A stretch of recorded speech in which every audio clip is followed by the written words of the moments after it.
ng gabi, nahuli na po ang lalaking pumatay sa mga kasama niya sa bahay gamit ang martilyo.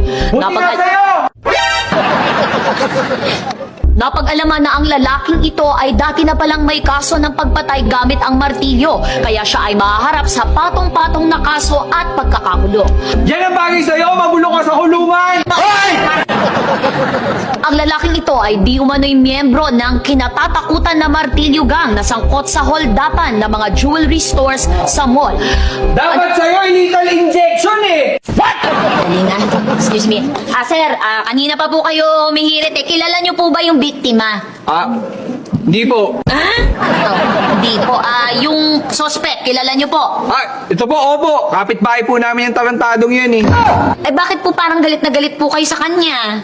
Paano po kasi, sa tuwing nanghihiram kami sa kanya ng martilyo, lagi sinasabi, wala raw, yun pala, meron!